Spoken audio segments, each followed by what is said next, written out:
Hello class 8 students, today we are going to deal with the structure of the cell.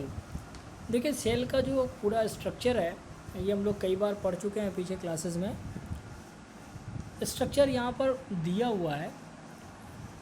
Left hand side में जो red portion में आप देख रहे हैं वो एनिमल सेल है और ग्रीन साइड में देख रहे हैं आप वो प्लांट सेल है।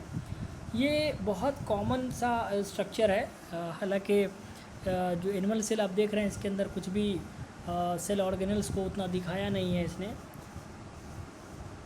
खैर ये जब हम लोग क्लास में आएंगे रिवाइज़ करेंगे वहाँ पर तो इसका एक कंप्लीट स्ट्रक्चर हम आपको दिखाएंगे।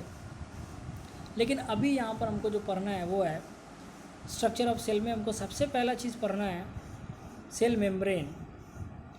ये जो फिगर हमको दिखाया गया वो एक जनरल पिक्चर है, ठीक है। Though there are many different types of cell, most cells have few things in common. तो जो चीज़ें कॉमन है ना प्लांट सेल और एनिमल सेल दोनों को मिला करके जो एक कॉमन आइडिया आता है उस हिसाब से अभी हमको पढ़ना है, क्योंकि जब आप क्लास 9th में जाओगे तो फिर वहाँ पर डिटेलिंग पढ़नी है इसकी।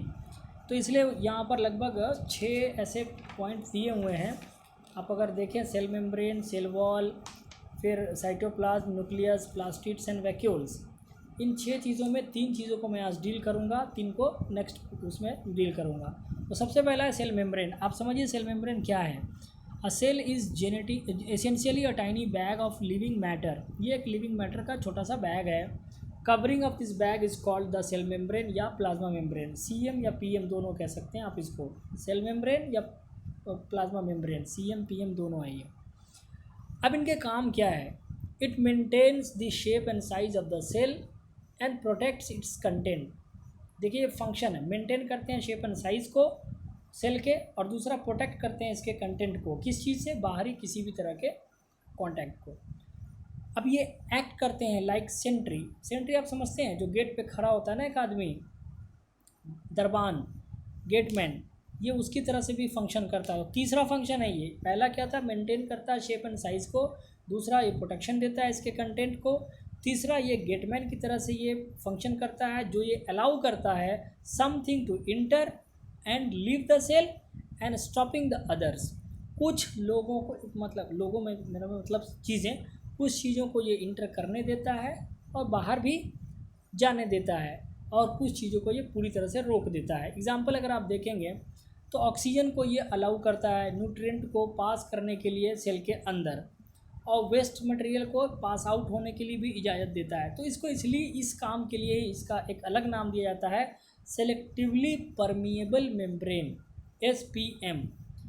Something is called permeable if it let's things pass through it. Permeable का मतलब होता है कि यदि कोई चीज़ अपने होकर के पास होने दे तो वो चीज़ परमिएबल होता है। जैसे हम किसी को जैसे हम क्लास में हम टीचर हैं, हम कुछ खास स्टूडेंट को बाहर जाने देते हैं, अंदर आने देते हैं, तो हम क्या कहेंगे, सर ना परमिएबल है। कुछ चीज़ों को परमिट करते हैं, कुछ स्टूडेंट को परमिट नहीं करते हैं, ठीक है।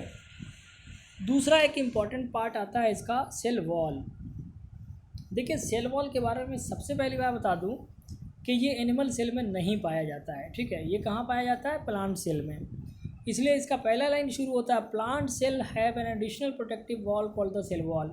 ये सेल मेम्ब्रेन या जो प्लाज्मा मेम्ब्रेन है उसके अलावा एक अलग से प्रोटेक्टिव कवरिंग है, प्रोटेक्टिव लेयर है, एडिशनल प्रोटेक्टिव वॉल, ठीक है। ये बहुत ज़्यादा थिक होता है, हार्ड होता है, रिजिड है, लेकिन परमिएबल है, और it is made up of carbohydrate जिसका नाम है सेलुलोज, ठीक है। ये इम्पॉर्टेंट है। इस सेलुलोज को आप याद रखिएगा कि यहाँ पर जो बताया जा रहा है ये सेलुलोज का बना होता है।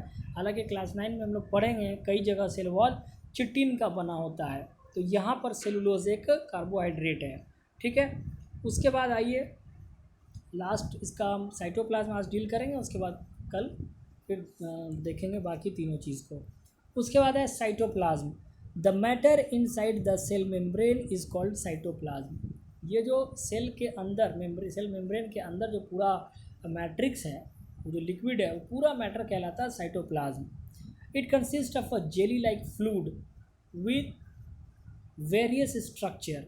ये एक जेली लाइक फ्लूइड होता है, वाटरी सब्सटेंस होता है, म्यूकस, जिसको हम क्या कहें, इसको हम मैट्रिक्स ही कहिए, मैट्रिक्स है जिसके अंदर जेली लाइक फ्लूइड है, इसके अंदर न्यूक्लियस फ्लोट कर रहा होता है और भी कई सारे स्ट्रक्चर इसके अंदर फ्लोट कर रहे होते हैं जिसको हम ऑर्गेनेल्स कहते हैं, सेल ऑर्गेनेल्स। वही सेल ऑर्गेनेल्स को हम लोग पढ़ेंगे। सॉल्ट, प्रोटीन, शुगर और भी कई तरह के सब्सटेंस इसमें डिज़ोल्व होते हैं इस लिक्विड के अंदर, और ये पूरा साइटोप्लाज्म इससे भरा पड़ा होता है। बाकी जितने सेल ऑर्गेनेल्स हैं इसके अंदर फ्लोट कर रहे होते हैं, और फिर अलग अलग जो सेल ऑर्गेनेल्स हैं उनको हम लोग कल देखेंगे। Thank you so much.